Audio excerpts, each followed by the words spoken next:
কিন্তু দুঃখের সাথে স্বীকার করতেই হচ্ছে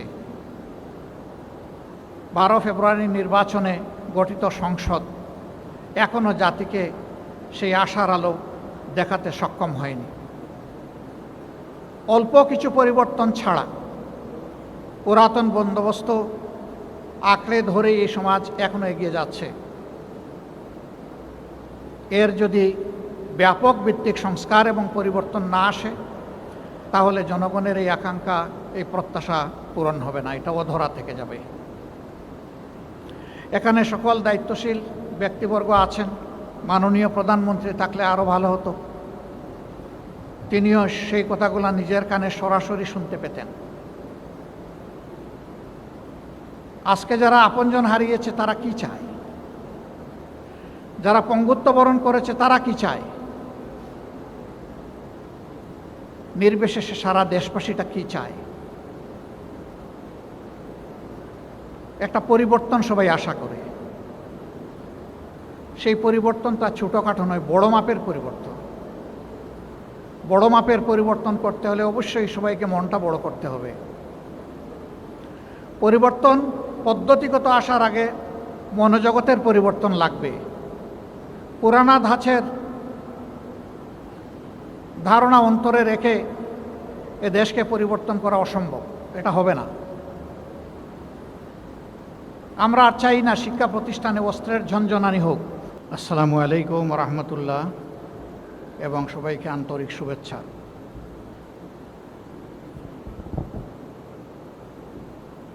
বাংলাদেশ জাতীয় সংসদ সচিবালয় কর্তৃক রচনা এবং চিত্রাঙ্কন প্রতিযোগিতা 2026-এর আজকের এই ঐতিহাসিক দিবসে জুলাই গণঅভ্যুত্থানের দ্বিতীয় বার্ষিকীতে আয়োজিত অনুষ্ঠানের সম্মানিত সভাপতি, জাতীয় সংসদের ভারপ্রাপ্ত স্পিকার জনাব ব্যারিস্টার কাউসার কামাল এমপি, মাননীয় প্রধান অতিথি বাংলাদেশের মহামান্য রাষ্ট্রপতি জনাব হাফিজ উদ্দিন আহমদ বীর বিক্রম, মঞ্চে বসা বাংলাদেশ সরকারের স্বরাষ্ট্রমন্ত্রী জনাব Salauddin Ahmed MP, chief whip জনাব নুরুল ইসলাম, বিরোধী দলীয় চিফ হুইপ জনাব নাহিদ ইসলাম, মন্ত্রিপরিষদের সম্মানিত সদস্যবৃন্দ, জাতীয় সংসদ সচিবালয়ের সম্মানিত সচিব, হুইপবৃন্দ, সংসদ সদস্যবৃন্দ এবং যাদের নিয়ে আজকের এই আয়োজন, সেই প্রতিযোগী শিশু কিশোরবৃন্দ, আমি জানি না তাদের অভিভাবকরাও সেখানে থাকতে পারেন, সেই সমস্ত সম্মানিত অভিভাবকবৃন্দ, সুধীমণ্ডলী এবং গণমাধ্যমের সম্মানিত কর্মীবৃন্দ, আজকের এই মহান দিনে আমি আমার নিজের পক্ষ থেকে, আমার প্রিয় সংগঠন বাংলাদেশ জামাত ইসলামীর পক্ষ থেকে এবং বিরোধী দলের পক্ষ থেকে আপনাদের সবাইকে এবং দেশবাসীকে আন্তরিক শুভেচ্ছা জ্ঞাপন করছি। গভীর শ্রদ্ধায়, দায় এবং ভালোবাসায় স্মরণ করছি 2008 সালের 6 সালের 28 অক্টোবর থেকে শুরু করে 24 সালের 5ই আগস্ট পর্যন্ত ফ্যাসিবাদী শাসকদের হাতে এবং শাসন ক্ষমতায় আসার আগেই যে নারকীয় হত্যাকাণ্ড তারা ঘটিয়েছিল, সেই হত্যাকাণ্ডের শিকার হয়ে দুনিয়া থেকে যারা বিদায় নিয়েছেন তাদের সকলকে এবং বিশেষভাবে জুলাই আন্দোলনের মহান শহীদদেরকে গভীর শ্রদ্ধায় স্মরণ করছি। মহান আল্লাহ তাআলার দরবারে দোয়া করি আল্লাহ তাদের সকলকে শহীদ হিসাবে কবুল করুন। পুরাই সময়টা জুড়ে ফ্যাসিবাদের নির্যাতন নিগ্রহের শিকার হয়ে যারা আহত হয়েছেন, পঙ্গু হয়েছেন, তাদের প্রতি গভীর সহমর্মিতা জ্ঞাপন করছি। সেই সমস্ত পরিবারের প্রতি গভীর সহানুভূতি জ্ঞাপন করছি যাদের আপনজন গুম হয়ে এখনও আর ফিরে আসেননি। গুমের শিকার যে সমস্ত ব্যক্তিবর্গ আয়নাগর থেকে ফিরে এসেছেন, তাদের প্রতি আমি সম্মান প্রদর্শন করছি। জুলাই যুদ্ধে যারাই অংশগ্রহণ করেছেন, 10 মাসের শিশু থেকে 90 বছরের বৃদ্ধ, তাদের সকলের প্রতি আমি গভীর কৃতজ্ঞতা জ্ঞাপন করছি। কৃতজ্ঞতা এ কারণেই যে আমরা ফেসিবাদী আমলে মূলত বিরোধী দলের নেতাকর্মীরা ছিলাম বিশেষভাবে নির্যাতিত, তবে এদের হাত থেকে কেউই রেহাই পায়নি। এদেশের আলিম উলামা, সাংবাদিক, বুদ্ধিজীবী, সুশীল সমাজের সদস্যবৃন্দ, ব্যবসায়ীবৃন্দ, কেউই এদের জুলুমের হাত থেকে রক্ষা পায়নি। কাজেই গোটা জালিমি জাতিটাই একটা মজলুম জাতিতে পরিণত হয়েছিল। এই জালিমরা তাদের পাওনা বুঝে নিয়ে 24 সালের এই দিনটিতে বিদায় নিয়েছিল।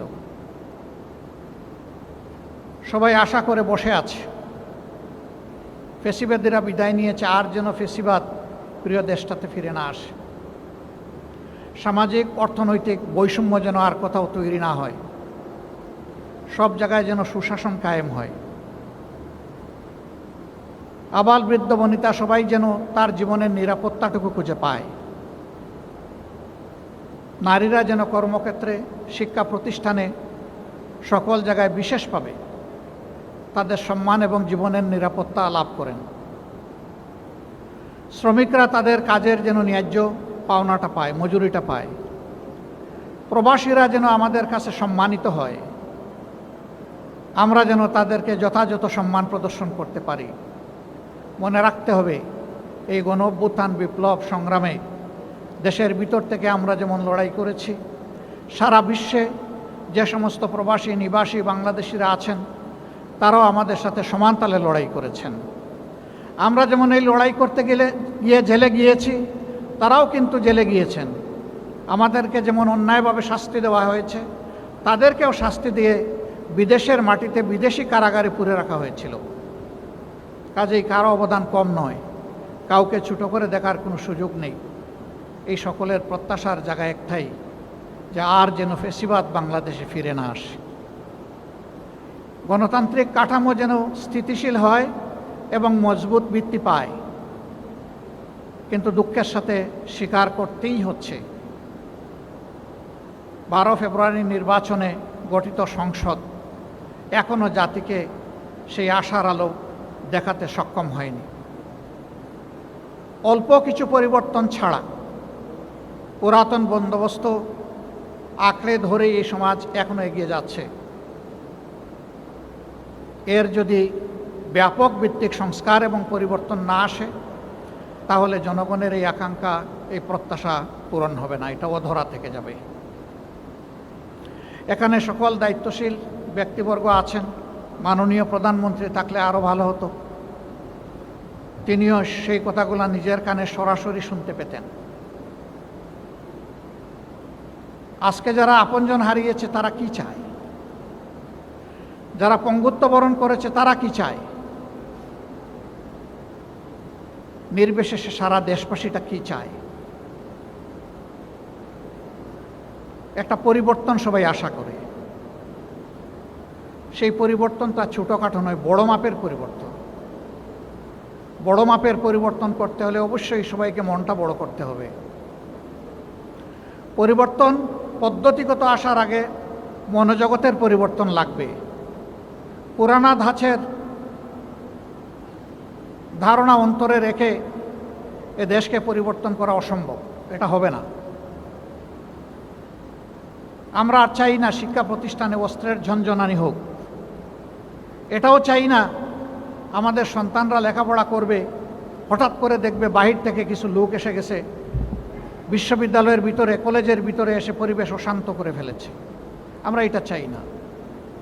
শিক্ষাঙ্গন হবে শিক্ষার্থীদের, শিক্ষাঙ্গন হবে শিক্ষকদের, শিক্ষাঙ্গন হবে ওই প্রতিষ্ঠানের কর্মচারীদের, এর বাইরে শিক্ষাঙ্গন কারো হবে না। ঠিক অনুরূপভাবে বাংলাদেশের প্রতি ইঞ্চি জমির দখল থাকবে জনগণের, অন্য কারো হবে না। অবৈধ চাঁদা এবং দুর্নীতিমুক্ত সমাজ আমরা করতে পারিনি। আমি মাননীয় স্থানীয় সরকার ও পল্লী উন্নয়ন মন্ত্রীকে ধন্যবাদ জানাই। তিনি বলেছেন 4-5টি মাস আমরা অতিক্রম করে এসেছি, আমরা কোনো কিছু পরিবর্তন করতে পারিনি, বরঞ্চ দুর্নীতির প্রবৃদ্ধি হয়েছে। এটি শুভ লক্ষণ, বাস্তবতাকে উপলব্ধি করা। এজন্যই আমি তাকে ধন্যবাদ জানাচ্ছি। রোগের ডায়াগনোসিস হলে তার চিকিৎসা সহজ, কিন্তু ডায়াগনোসিস যদি না হয় তাহলে ওই রোগের সঠিক চিকিৎসা করা সম্ভব নয়। আমি সরকারি দলকে বলবো, দায়িত্ব আপনাদের বেশি, আমরাও দায়িত্বমুক্ত নই। নীতি পলিসি আপনারা ঠিক করবেন, তবে সংসদকে তার কেন্দ্রবিন্দু হিসাবে রাখবেন। তারপরে যাই ঠিক করা হবে কথা এবং কাজের মিল রেখে যেন সব কিছু বাস্তবায়ন হয়। যদি বাস্তবায়ন হয় তাহলে আজকের রচনা প্রতিযোগিতা বলেন, চিত্রাঙ্কন বলেন, দেশব্যাপী আয়োজন বলেন, জনগণের স্বতঃস্ফূর্ত সমর্থন বলেন, সবগুলা সার্থকতা খুঁজে পাবে। আর যদি আগের ব্যবস্থায় এই দেশ চলে তাহলে কার্যত সব কিছু ব্যর্থতায় পর্যবসিত হবে। আমরা ব্যর্থতা চাই না, আমরা হারতে চাই না, আমরা সম্মিলিতভাবে জিততে চাই। এই বিজয়ের বাংলাদেশে বিরোধী দল হিসাবে আমাদের যেটুকু করার আছে আমরা করে যাব ইনশাআল্লাহ। মৌলিক জায়গার সংস্কারগুলো করতেই হবে। ওই সংস্কার না করলে এ সমাজ বদলাবে না। আজকে যারা সরকারি দল, চিরকাল তারা সরকারি দলে থাকবেন না। এটাই গণতন্ত্রের কথা, এটাই গণতন্ত্রের গ্রামার। এ ব্যাকরণ মেনেই চলতে হবে সবাইকে। এমনকি আমি সংসদে বলেছিলাম, আজকে যারা সরকারি দল, বিরোধী দল, এমনও কোনো সংসদ বাংলাদেশে গঠিত হতে পারে এই দুই দলের কেউ এই সংসদে থাকবেন না। এখন যে বাস্তবতা আমরা দেখছি, এক সময়ের সরকারি দল, বিরোধী দল এখন এই সংসদে নেই। দেশ থাকবে, সংসদ থাকবে, সমাজ থাকবে। সেই দেশ, সংসদ এবং সমাজের জন্য চিন্তা করে যদি নীতি পলিসি ঠিক করা হয় তাহলে আমরা আমাদের দায়িত্ব পালনে সফল হব। আর দলের মুখের দিকে খেয়াল রেখে দলের স্বার্থ বিবেচনায় নিয়ে যদি দেশ পরিচালনার চেষ্টা সরকারি দল করেন, আমি নির্দ্বিধায় বলতে পারি আবার তারা ব্যর্থ হবেন। এবং এর খেসারত শুধু সরকারি দল দিবে না, এর খেসারত গোটা জাতিকে দিতে হবে। আমরা আর কোনো ক্ষতি স্বীকার করতে চাই না, আর কোনো মায়ের বুক খালি হোক দেখতে চাই না, আর কেউ অন্ধ পঙ্গু হোক এটা আর শুনতে চাই না। আমরা একটা নির্ভেজাল, একটা স্থিতিশীল, একটা সম্মানের মাথা উঁচু করে দাঁড়ানো বাংলাদেশ চাই। আজকে আমাকে এখানে বিশেষ অতিথি হিসাবে দাওয়াত দেওয়া হয়েছে। আসলে নিজের ঘরে নিজেই অতিথি। আমরা সংসদের অংশ, সদস্য, তারপরেও আয়োজকরা এই সম্মানটুকু দিয়েছেন। এই জন্যে সার্বিক আয়োজন আর আমাকে এই সম্মান দেওয়ার জন্যে আমি আরেকবার তাদের প্রতি কৃতজ্ঞতা জ্ঞাপন করছি। আসুন আমরা প্রতিজ্ঞা করি, যে কথাটা রাজনীতিতে সবসময় বলে আসছি সবাই, ওই কথাটাই আবার আমি স্মরণ করে দিয়ে বলি যে আসুন প্রতিজ্ঞা করি, আমার চেয়ে আমার দল বড়, আমার দলের চেয়ে আমার দেশ বড়। আমরা পরিচয় দিতে পারছি না, আমাদের কথা কাজে মিল হচ্ছে না, এই জায়গায় মিল আনতেই হবে। এই জায়গায় যতদিন গরমিল থাকবে এই বাংলাদেশ আমাদের আকাঙ্ক্ষার বাংলাদেশ হবে না। সবাইকে ধন্যবাদ। যারা প্রতিযোগিতায় অংশগ্রহণ করেছে তাদেরকে একান্ত শুভেচ্ছা, আর যারা বিজয়ী হয়ে আজকে পুরস্কার গ্রহণ করবে তাদেরকে অত্যন্ত আবেগ ভরা অভিনন্দন। তোমাদের হাতে আগামীর বাংলাদেশ, তোমরা তৈরি হও। আমরা ব্যর্থ হলে তোমরা যেন ব্যর্থ না হও। আল্লাহ হাফিজ। বাংলাদেশ জিন্দাবাদ। আসসালামু আলাইকুম ওয়া রাহমাতুল্লাহ।